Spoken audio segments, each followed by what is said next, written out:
Hey, what's up, guys? I know it's late night, but this video is intended for Saturday's video. So, anyways, guys, I'm going to give you guys my final thoughts, final review of the Zte Warp Elite for Boost Mobile. Um, yeah, let's just dive right in already. I want to start off with the hardware, give you guys my thoughts about the hardware. And I got to really say that the way this phone is built is beautiful. This is a very, very gorgeous device. Um, this really tells me that ZTE is stepping their game up. And I'm not saying that ZTE has always built crappy phones. It's just that, North America, the US, we've been getting what ZTE gives out, like kind of mediocre phones. They always save their best smartphones for, of course, Southeast Asia, where their home base is at, where they manufacture these devices at. So, um, they get all the cool stuff. We get the mediocre. So it's really nice that we got this device.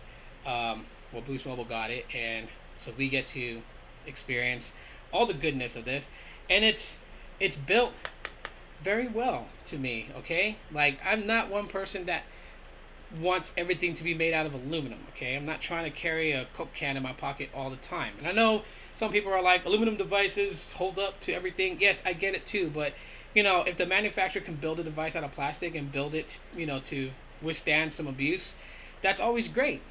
It just shows that they put a little extra thought into building the device. So this phone to me, it just feels like it can stand up to quite a bit. Even though I'm not going to test that theory out because this is such a great phone and it is my daily driver, I don't want to harm it and destroy it purposely. I'm not the person that has that kind of funds to just destroy a phone and go buy another one. Like, no. Um, but I gotta say, it's fairly well built. Some people have looked at this as a concern because you guys can see that right there. The screen, it feels like it's separated from the body. Like the body is just like this round piece, and then the screen sits on top of it. Um, it's not flushed into the device, so it just kind of feels like there's a screen just slapped on top, and like this entire plastic part right here is like a battery or something like that. That's what it feels like, but I know it's not. But it kind of looks cool. Some people talk about like, what if you drop it? But when you look at it from the back, and even from like an angle, if this thing was to fall, the sides, the top and the bottom would still catch majority of the fall, and the screen wouldn't take too much of a damage unless you dropped it face down. Then it would. But from like the edges, no. The roundness of the body of the phone kind of, stops the actual edge of the screen from like impacting anything if dropped sideways or whatever. So I don't know. To me, I feel like this phone's very well built. It's a flat slate phone. Doesn't have that round, curve to like the LG Volt 2. But hey, not every phone can be rounded, and from the back. But the round sides does make it real comfortable and easy to hold on to. And it is the same height as the original Boost Max and the Boost Max Plus. But because it's more narrow from left to right, and then the rounded edges makes it very comfortable to hold for long periods of time. Some people just like to walk holding their smartphones. They don't put their smartphones in their pocket. And so this is a phone that you would hold on to. You wouldn't stress your fingers. You wouldn't have to feel like you're overextending your fingers just to get a good grip on it. So besides hardware, let's go internals. 16 gigs of internal storage really helps with grabbing a bunch of applications. And by now, normally on a smartphone that had like 8 gigs of internal storage with only like 4 gigs usable, I would have had this phone rooted already and basically running my usual custom stuff that I do to it, like link to SD and whatnot. This phone I don't have to do that, and that's kind of great. It's a great feeling. You can just take it out the box, and it works the way you normally would work with your smartphone, and that's always great. Makes me happy.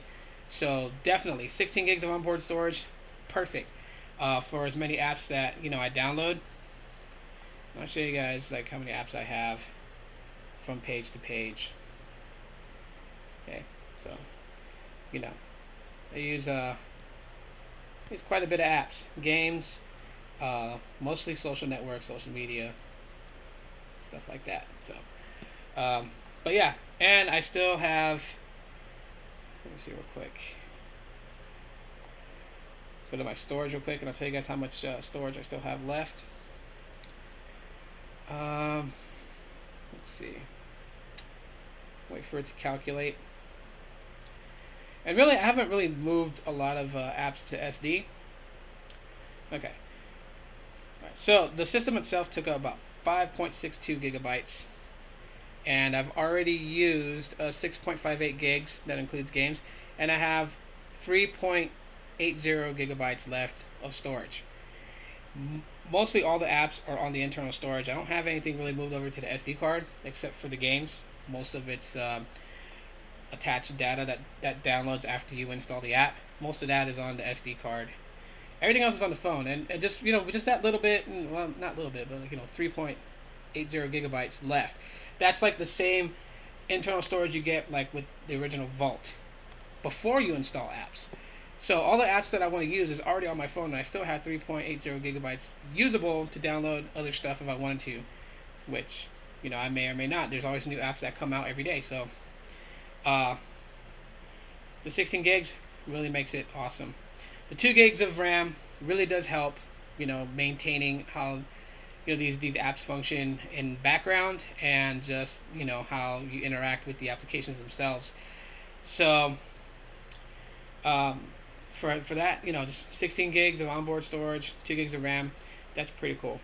Camera, I really love the camera on this phone. Okay, the front-facing camera, I've been using it for like all kinds of selfies and weird stuff. Like I downloaded the Boomerang app for Instagram, and I've been using the front-facing camera to do all these weird photos just to have fun and upload them to Instagram, Facebook, and you can even upload it to Google Plus and stuff like that. So front-facing camera is a joy to use. I'll tell you guys right now, if you're into taking a lot of selfies, the front-facing camera on the Warp Elite is going to be awesome. Stellar at best, awesome, if you really, really, really think about it.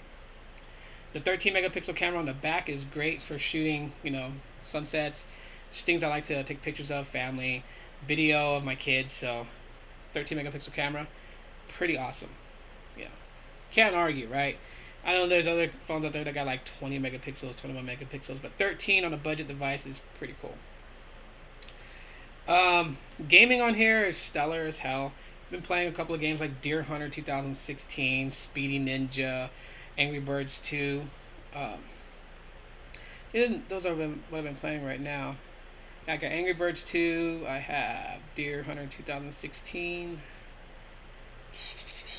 and Speedy Ninja. Yeah, that's it. Those are what I have right now. So, games play like flawlessly good.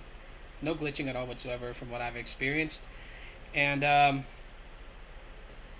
also using apps, like if you're someone that likes to stream on Meerkat or on Periscope, I've streamed with this phone, and normally like with some of my other phones, when you stream like on the Vault 2 or on the G Stylo, maybe about like after 15 minutes of your live stream, you can feel the CPU getting hot. And on this phone, it doesn't really happen until maybe about 40 minutes.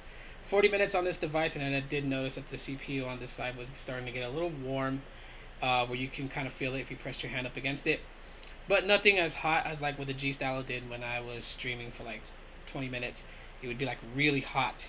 Not where it would burn your skin, but you can really feel the heat coming out of it. Like that CPU was being overworked just for streaming video on Periscope and on Meerkat. So this phone can really handle it. Battery life is okay. It's a 3,000 milliamp hour battery. In the way that 5.1 runs on the device, you're not going to get 24 hours of battery life. I think like with mild moderate use, I got like close to 20 hours. With how I normally use my phone, which is social network and everything, I got mostly around 11, 12, even just kind of pushing it 13 hours, which is fine for me because I carry a power bank with me, and when I'm at home, I don't care if the battery goes down while I'm at home. I have chargers at home. Also, a cool thing about it is that it does have Quick Charge 1.0, and I was trying this out several times to see like how long it would take to actually get it like from 5% to 100%.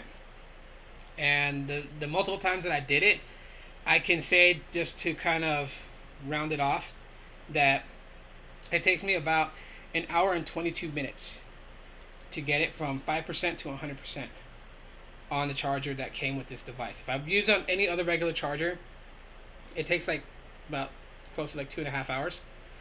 And that's a pretty big difference. So I don't mind leaving my phone on the charger and not actually using it. Just leaving it on the charger for like an hour and 20 minutes or so. It'll be fully charged from 5% to 100%. So that's also pretty neat.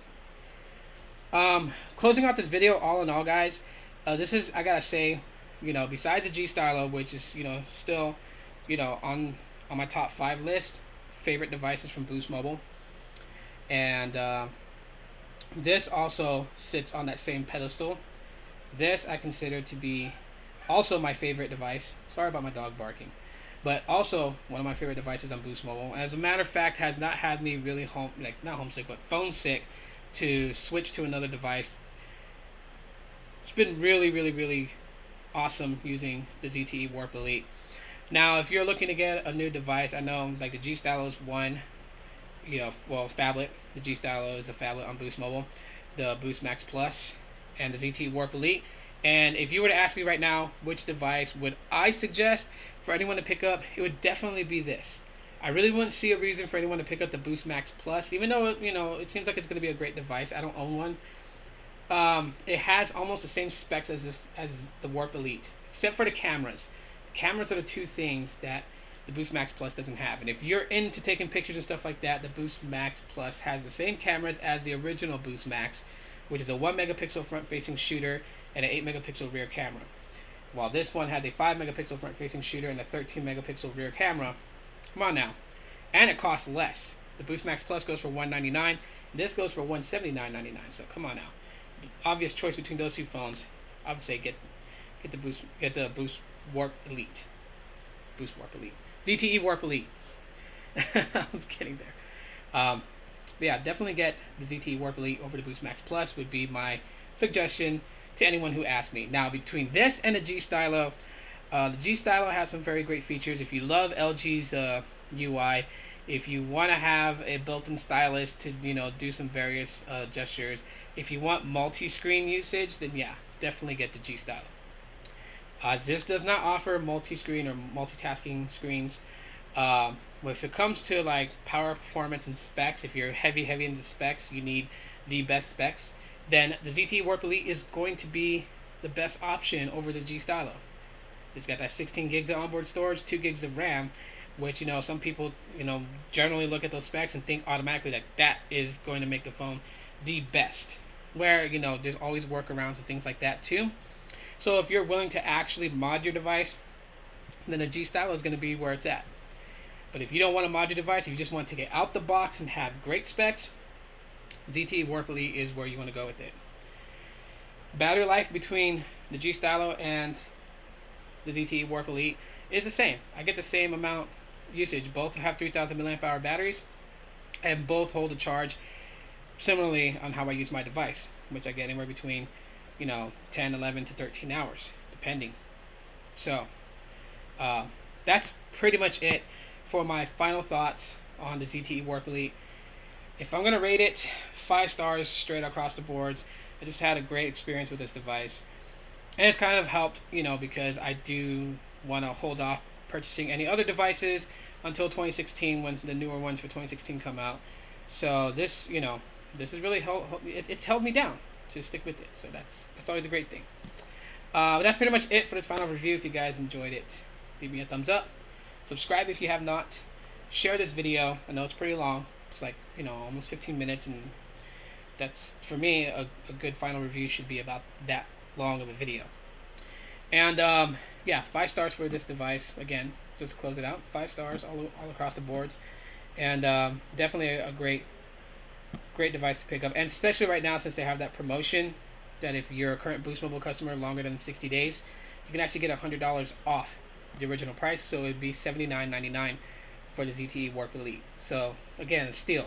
If you're leaving Cricket and Metro coming to Boost Mobile, well then you guys got a better deal if you guys choose this device to get, because it'll be $29.99. So that's $150 off. So that's well worth the price. Out of all Boost Mobile devices, like I said, the Zte Warp Elite right now is king. It's number 1. Followed by the G Stylo, followed by the Vault 2, and so on. So that is my opinions. Thank you guys for listening to this video, and I'll see you guys next time. You guys have a good night.